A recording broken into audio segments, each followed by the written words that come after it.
Hear from members and witness. With that, without objection, so ordered, I yield to Mr. Shuster for his opening statement. Thank the Chairwoman, and thank you for holding this hearing today.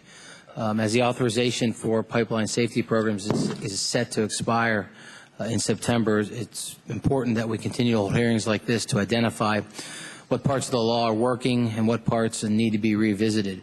I think the situation in the Gulf is certainly a catastrophe, and BP needs to be held accountable. When I saw the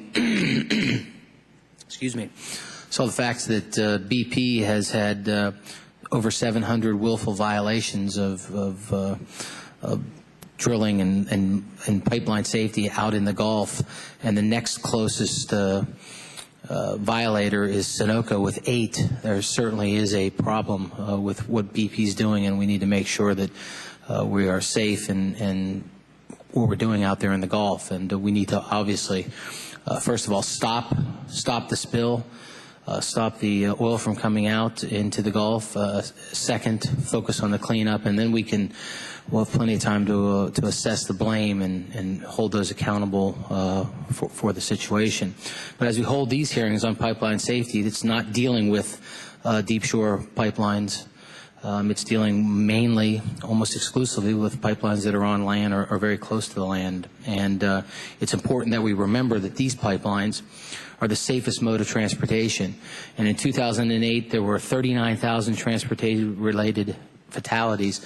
Only 8 of those deaths were attributed to pipeline accidents, and only 2 were attributed to liquid pipeline accidents. So certainly the loss of life, we don't like to see any of that, but it's very low, it's very safe, and if my view would be the only way to stop and have 0 fatalities is to not ship anything, because when you have even a low amount of risk, you're going to have accidents, and we want to make sure that they're held to a very much a minimum, which it appears that they are.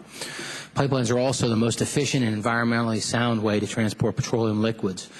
Liquid pipelines transport more than 17% of our nation's freight, but only account for 2% of our nation's freight bill. In addition, for every barrel of oil shipped 1,000 miles by pipeline, less than 1 teaspoon of barrel is lost. But just because liquid pipelines are efficient and have a solid safety record does not mean there's nothing left to do. Earlier this month, an estimated 800 barrels of oil escaped from a leak in Chevron crude oil pipeline near Salt Lake City. Incidents like this have steadily declined over the past 10 years. But we need to ensure that the pipeline industry and our pipeline safety regulators continue to work together so that this downward trend in pipeline incidents continues over the next 10 years. Today we will be hearing testimony on types of liquid pipelines regulated by the Department of Transportation and the types of liquid pipelines that are regulated by state agencies or other federal agencies. It's important to remember that just because a pipeline is not regulated by the Department of Transportation does not mean that the pipeline is not subject to any regulation. State regulators and other federal agencies such as the Coast Guard, the EPA, and OSHA have the ability to regulate certain pipelines. I know that some of the witnesses feel there are gaps in the regulation of liquid pipelines that must be closed. Others believe that DOT has broad enough regulatory authority to address any gaps that may exist.